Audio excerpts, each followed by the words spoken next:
You know, people joke that not everyone has a good relationships with the trades, and we really are proud that we do. And part of the way is we sometimes clean up after Neil. And I'd like to start with him forgetting his wife, San Jose City Councilwoman Nora Campos.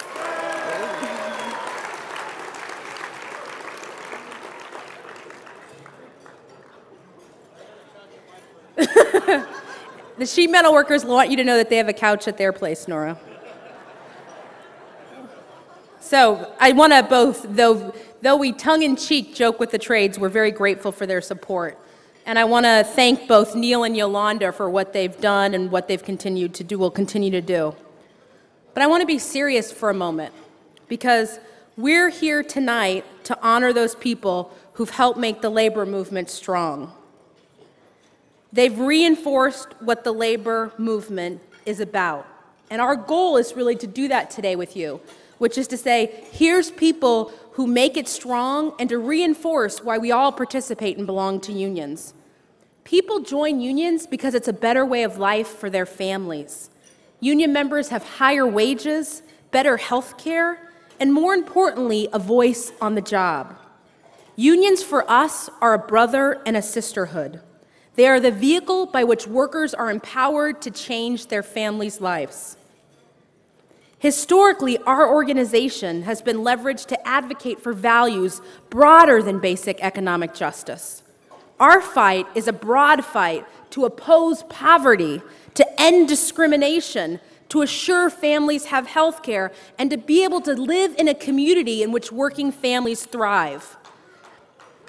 We want to make sure that our kids have a safe place to live and that they have a quality education. You see, because ours is a democratic movement, choosing and building leaders from the workplace. We struggle for power in a different way and for different reasons, because ours is a fight for the common good and not for narrow self-interest. Thank you. As a sign of our success, we've been the target of attack by a range of opponents. You may have noticed.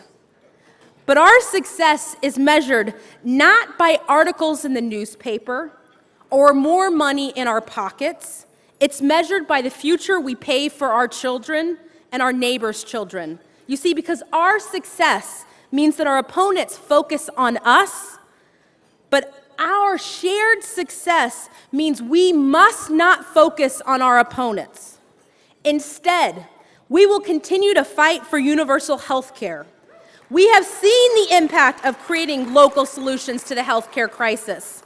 You know, when we look in the world, and those of you that may have, heard or seen, and we get in these fights and people talk about who's anti-union or pro-union or does the labor movement have too much power, what people in this room know is that our power is not for the individual.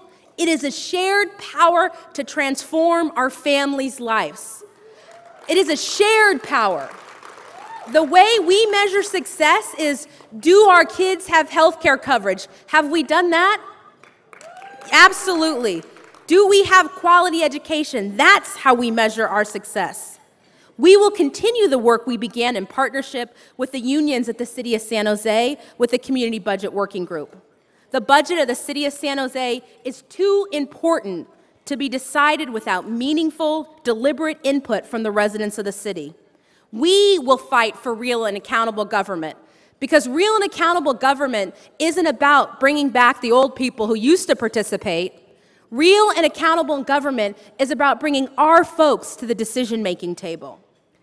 But more importantly, we will continue to organize more workers. We will call on high-tech leaders in the Valley to adopt a code of conduct so that contracted workers in the cafeterias are free to join a union without fear or intimidation. We will expand the economic opportunities in our region by ensuring that green jobs are quality jobs. We will continue our work with the community and faith organizations to raise the standard of living for working families through better contracts by expanding living wage. We will continue the work on training our members and community allies in organizing techniques. Since the days of Joe Hill, there's been no better way to build unity and support than through one-on-one conversations with union members in the workplace. We are committed to building the ranks of organizers who can contribute to organizing drives and building stronger organizations because we recognize it begins with our members. We will fight to make sure that affordable housing is built for the extremely low income. And we understand that a united labor movement recognizes that the workers who build housing should not be forced to live in subsidized housing. Thank you. When every person in this room wakes up in the morning, they face a to-do list that includes goals that are unattainable alone. Justice, equality, and a society that we want to see, that our children benefit from.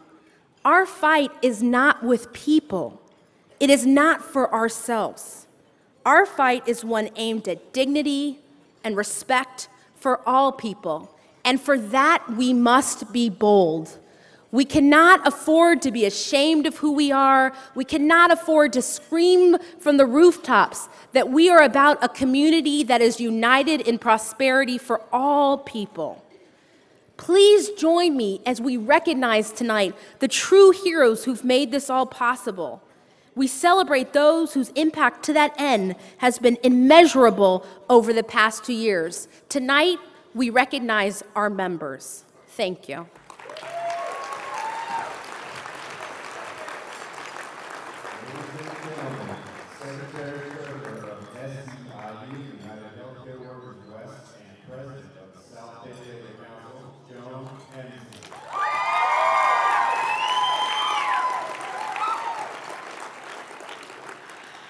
I always get nervous at these things, but tonight I drew the short straw.